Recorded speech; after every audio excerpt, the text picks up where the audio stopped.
Malam itu langit seperti menyembunyikan murka. Awan hitam menggantung berat, bulan hanya tampak separuh, memantulkan cahaya pucat ke ladang-ladang yang membisu.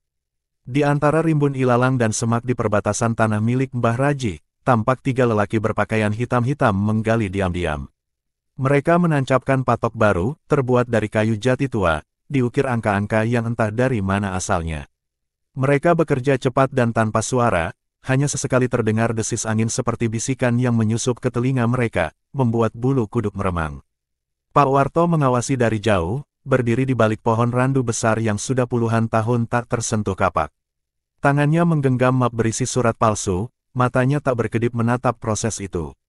Dalam benaknya, sebentar lagi separuh tanah Mbah Raji akan menjadi miliknya secara sah. Sawah yang dulu milik janda tua itu akan menjadi tambahan bagi imperium kecil miliknya. Ia tersenyum miring, namun tak menyadari seekor burung hantu besar bertengger diam di atas pohon, menatapnya dengan mata yang berpendar merah. Sesaat kemudian, angin dingin bertiup kencang dan bau tanah basah tiba-tiba menyengat hidung, seolah bumi mengadukan kejahatan yang sedang terjadi. Keesokan harinya, Mbah Raji kebingungan melihat patok-patok sawahnya bergeser. Dengan langkah terlatih, ia mendatangi balai desa, namun ditolak mentah-mentah. Surat tanahnya dianggap tak lagi sesuai dengan data baru. Tak ada warga yang berani membela, semua takut pada kekuasaan dan uang Pak Warto. Mbah Raji menangis di pematang, memeluk segenggam tanah sawahnya yang tersisa, lalu berdoa dengan lirih, "Ya Gusti, kalau memang aku sudah terlalu tua untuk melawan, biarlah tanah ini yang bicara. Biarlah bumi yang menuntut keadilan." Malam kembali turun. Di rumah Pak Warto yang megah, terdengar suara gesekan dari bawah lantai kayu. Anjing penjaga merengek sambil mengais pintu, tak berani menyalak. Lampu-lampu berkedip tanpa sebab, dan dari kebun belakang, terdengar suara seperti kayu dipukul bertalu-talu. Namun ketika diperiksa, tak ada siapa-siapa. Di tempat patok baru dipasang, tanah terlihat sedikit retak, seperti terbuka, dan dari dalamnya, samar-samar terdengar sesuatu mengerang. Bumi mulai membuka kisahnya, dan asap perlahan menyalakan tapaknya. Sejak malam tapal batas itu digeser, suasana kampung berubah seperti ditutupi selimut ketakutan yang tak kasat mata. Angin yang biasanya semilir kini terasa berat dan membawa aroma anyir seperti daging busuk.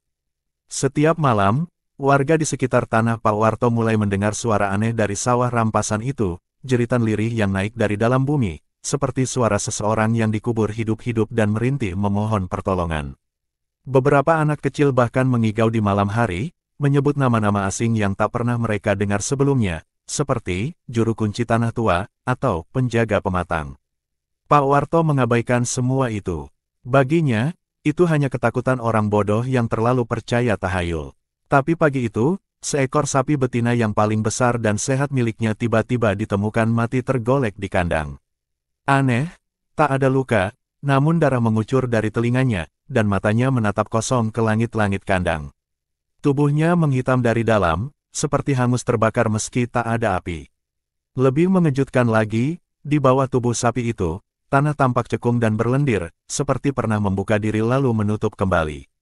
Warga yang membantu mengangkat bangkai itu menolak upah, mereka ketakutan, lalu satu persatu menjauh dari keluarga Pak Warto. Pada malam ketiga, suara jeritan dari tanah semakin jelas, dan kini terdengar seperti suara seorang perempuan yang mengucap doa sambil menangis. Suara itu datang tepat dari jalur patok yang digeser. Pak Warto yang mulai terusik akhirnya memutuskan berjaga malam, duduk di balai bambu menghadap sawah. Jam menunjukkan pukul 2 dini hari ketika suara itu kembali muncul, kali ini disertai getaran kecil di tanah. Suara itu tak hanya menangis, tapi juga bersenandung lagu Jawa kuno tentang kutukan penjajah tanah. Lagu itu membuat rambut di tengkuknya berdiri, dan lampu teplok di sebelahnya padam seketika. Ketika ia berdiri, hendak masuk rumah karena tak tahan dengan ketakutan yang menyusup diam-diam, tiba-tiba dari pematang sawah muncul sesosok bayangan gelap. Tingginya hampir 2 kali manusia biasa, tubuhnya samar seperti kabut, namun matanya merah menyala dan tangannya menunjuk lurus ke arah rumah Pak Warto. Sosok itu tak bergerak, hanya berdiri seperti arca hitam. Pak Warto mundur ketakutan, lalu terjatuh ke tanah. Saat ia menatap ke depan lagi, sosok itu sudah lenyap. Namun malam itu, Pak Warto bersumpah melihat sesuatu yang tak bisa dijelaskan dengan akal, dan mulai menyadari, tanah ini bukan milik manusia semata. Sejak malam penampakan itu, wajah Pak Warto berubah. Ia tak lagi setegar biasanya. Matanya cekung, bibirnya kering, dan setiap malam ia bermimpi berada di tengah ladang, dikelilingi patok-patok yang menancap di tubuhnya sendiri. Ia bangun dengan tubuh penuh lebam seperti habis dipukul sesuatu yang tak terlihat. Sang istri, Bu Warti, mulai cemas. Anak-anaknya menolak tidur di kamar masing-masing karena mereka semua mendengar suara orang menangis dari kolong ranjang. Setiap malam, suara senandung kutukan itu makin nyata, makin dekat. Seakan ada yang berjalan di dalam dinding rumah, mengetuk-ngetuk dengan kuku panjang yang mencakar. Pada suatu siang, Pak Warto mencoba mendatangi dukun tua bernama Mbah Rekso, seorang pertapa yang dikenal mampu membaca bisik tanah. Di dalam bilik gelap penuh asap menyan, Mbah Rekso hanya menatap mata Pak Warto lama sekali, sebelum akhirnya berkata lirih, "Kowe wis dandani pusaran lemah. Kowe gawe geting karo leluhur sing jaga tapal batas. Kowe wis nyuwe pasujudan tanah lawas, dan kini bumi sedang mengunyah namamu." Pak Warto membanting kursi dan pergi, marah. Ia tak sadar bahwa saat itu bayangan tubuhnya tak lagi menyatu dengan arah sinar matahari, ia mulai kehilangan pijakan di dunia nyata. Malam harinya, anak bungsunya yang berumur 7 tahun, Leli, tiba-tiba menghilang dari tempat tidur. Pintu rumah masih terkunci rapat, namun suara tawa kecil terdengar dari arah sawah. Pak Warto panik, menerobos keluar dengan senter dan parang. Di pematang, ia menemukan gaun tidur Leli tergantung di patok yang digeser dulu. Tanah di bawahnya mereka seperti habis digali dan baru ditimbun lagi. Tiba-tiba, tanah itu berdenyut, seperti dada raksasa yang sedang bernapas dari dalam bumi. Senter Pak Warto padam seketika, dan dari kejauhan terdengar suara Leli memanggil, "Ayah, kenapa patoknya ayah pindah?" Pak Warto jatuh terduduk, menggigil. Udara menjadi dingin seketika, kabut menyelimuti seluruh sawah.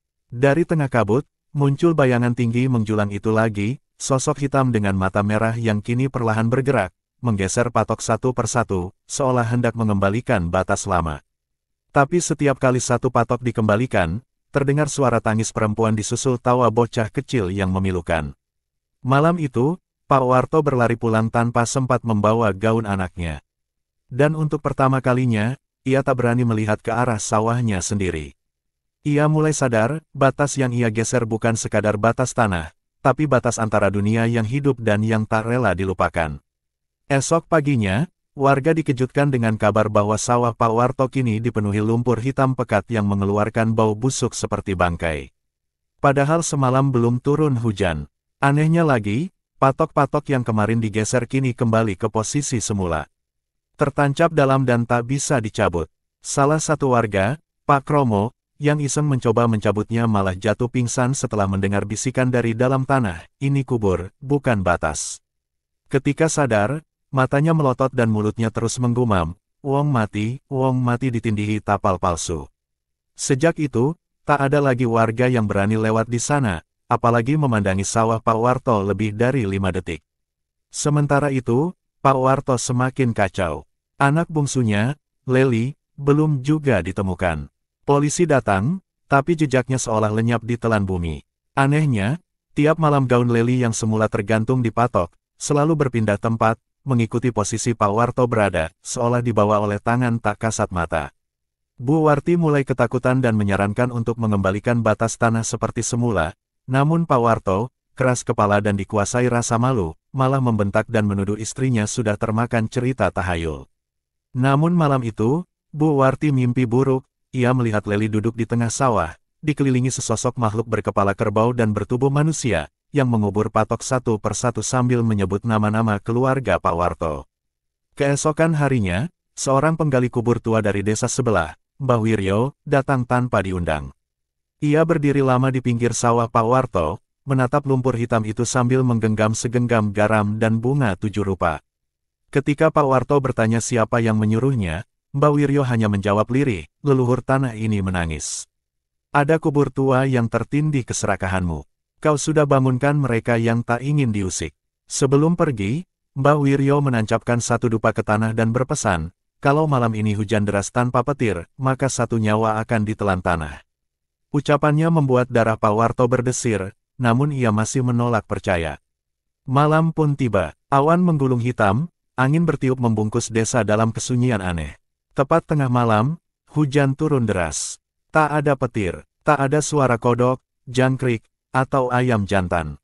Hanya suara hujan menimpa genteng dan, di luar sana, suara pintu belakang rumah Pak Warto terbuka sendiri. Saat Bu Warti memeriksanya, ia menemukan jejak kaki kecil yang basah menuju ke tengah rumah, lalu berhenti di depan kamar Pak Warto.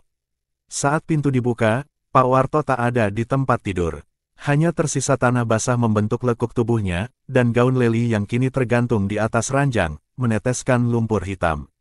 Seluruh rumah gemetar saat pagi menjelang. Bu Warti menangis terseduh-seduh, karena suaminya benar-benar menghilang tanpa jejak. Beberapa warga mencoba menggali tanah di bawah ranjang Pak Warto, berharap menemukan lorong atau apapun yang bisa menjelaskan keanehan itu.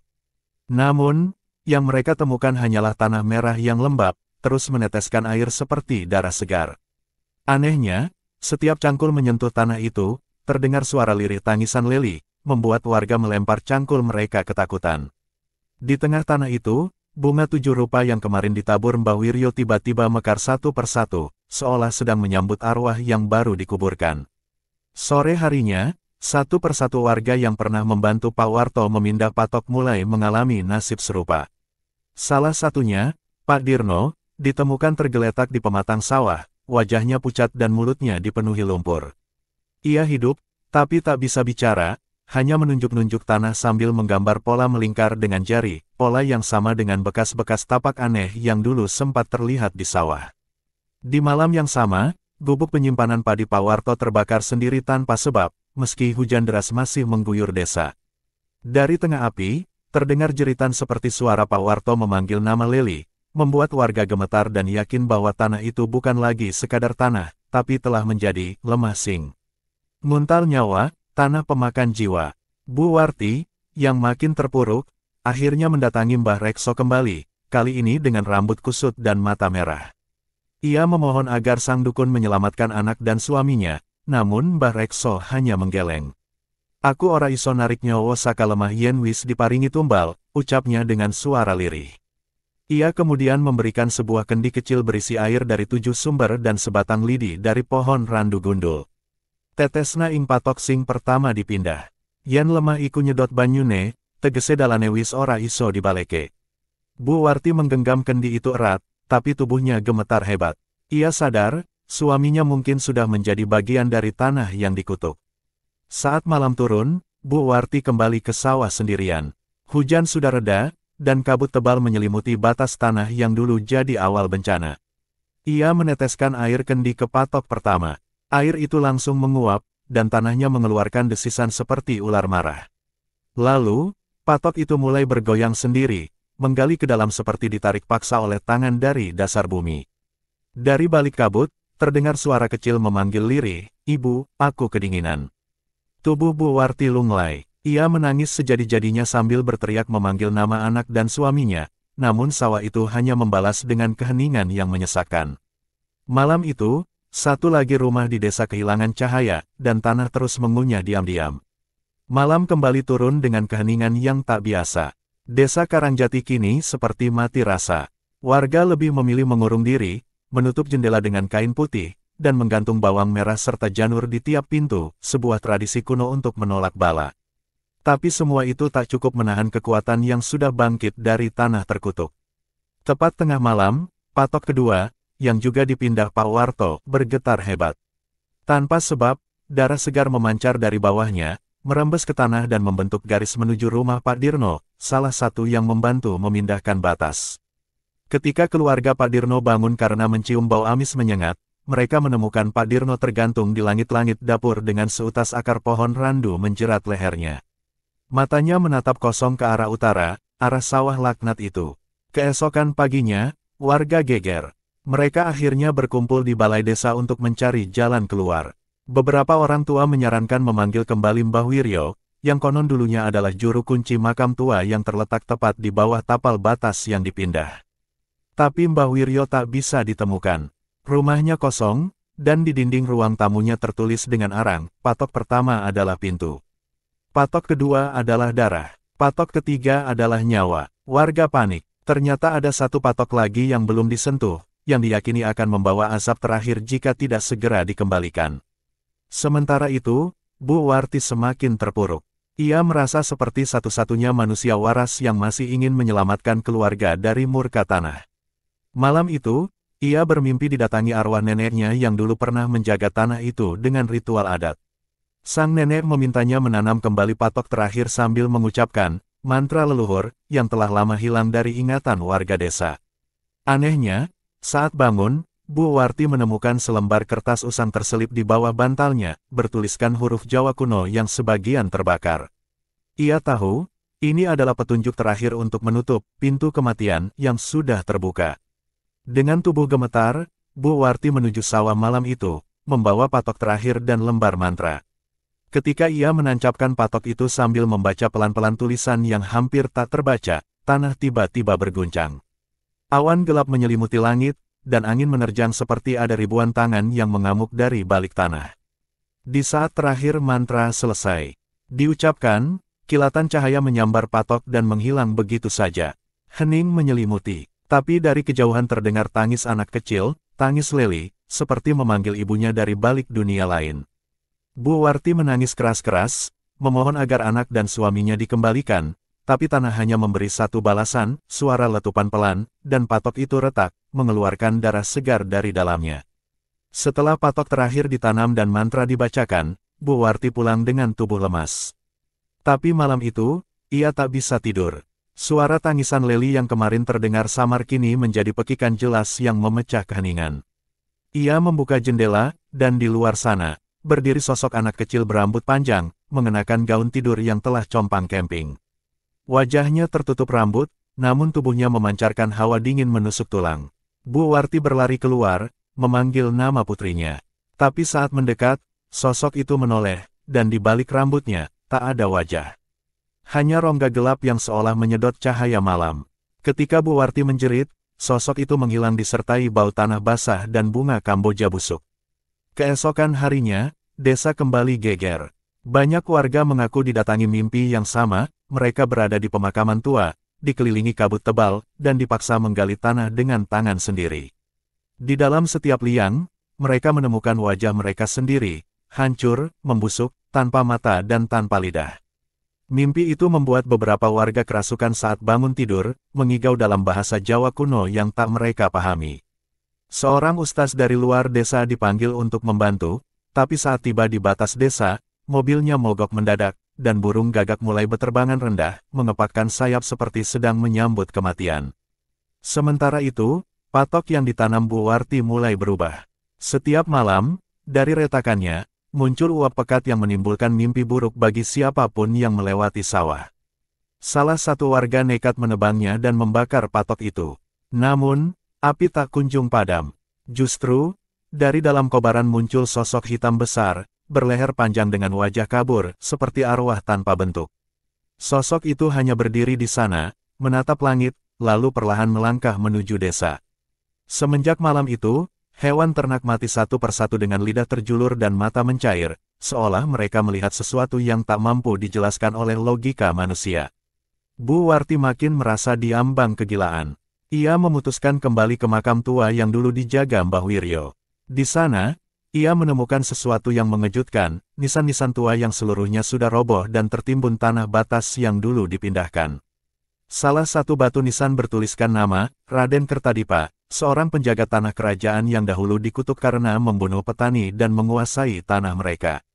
Di bawah nisan itu, ada sebuah mangkuk tanah liat yang masih utuh, berisi rambut dan gigi manusia. Suara lirih bergema di telinga Bu Warti, sak durunge patok iki ditancap, nyowo kudu dibayar. Tapi nyowo sing ora salah wis keburu dicolong. Dan malam pun kembali menelan desa Karangjati, kali ini dengan bisikan-bisikan dari arwah tanpa wajah yang mencari ganti rugi atas dosa leluhur. Malam itu, langit di atas desa Karangjati merah menyala seperti terbakar. Angin menderu membawa bau besi dan darah. Bu Warti berdiri gemetar di depan makam tua Raden Kertadipa, masih menggenggam mangkuk tanah liat berisi rambut dan gigi manusia. Saat ia menunduk untuk menutup kembali liang nisan, tanah tiba-tiba meletup, dan dari dalamnya muncul sepasang tangan keriput yang mencengkeram pergelangan kakinya. Teriakannya menggetarkan seluruh pekuburan. Sosok berjubah hitam dengan mata merah menyala keluar dari kubur, bukan seperti mayat, melainkan roh prajurit zaman kuno yang terbakar amarah dan dendam. Keturunan penipu tanah, darahmu menebus tanah yang kau curi. Desisnya dalam suara bergema yang mengguncang pohon-pohon sekitar. Sementara itu di desa, azab makin merajalela. Pak Lurah ditemukan pingsan di pendapa dengan tubuh bersimbah darah, meski tak ada luka di tubuhnya. Di tangannya tergenggam secarik peta desa, berubah warna menjadi merah tua, dan garis batas tanah yang dipalsukan Pak Warto berdenyut seperti urat hidup. Hewan-hewan ternak menghilang satu persatu, dan sumur-sumur tiba-tiba mengering, menyisakan lumpur hitam berbau bangkai. Warga mulai menyadari bahwa ini bukan sekadar karma, melainkan kutukan kuno yang bangkit karena keserakahan manusia. Mereka berkumpul, mencoba membakar ulang peta tanah, namun kertas itu tak bisa disentuh, selalu terasa panas dan berdarah jika didekati. Bu Warti diselamatkan oleh suara azan dari kejauhan yang membuat sosok Raden Kertadipa mundur dan lenyap seketika, namun tanah di sekeliling makam sudah berubah menjadi padang hitam. Ia kembali ke rumah dan menemukan Pak Warto dalam keadaan linglung. Di wajahnya tertulis simbol aneh seperti aksara kuna yang terbakar di kulitnya. Ia mengigau, menyebut nama-nama petani yang dahulu diusir secara licik agar tanah mereka bisa dimiliki. Mereka datang, mereka membawa obor, mereka ingin sawah itu dibasuh darah pemilik palsu, ucapnya berulang-ulang. Tengah malam, mimpi buruk kembali menjerat warga. Kali ini, mereka melihat Raden Kertadipa duduk di atas singgasana tanah, dikelilingi kerangka para petani. Di tangan kirinya ada timbangan emas yang patah, dan di tangan kanannya ada sebuah gulungan perjanjian berdarah.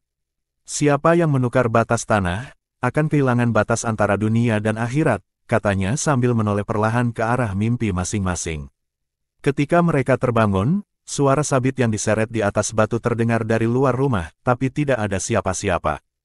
Hanya jejak lumpur berdarah menuju arah sawah. Bagaimana kisah selanjutnya? Apakah Pak Warto dapat sembuh dari penyakitnya? Apakah Ibu Warti dan keluarganya bisa keluar dari kutukan turun-temurun? Ikuti kisah di episode berikutnya. Terima kasih.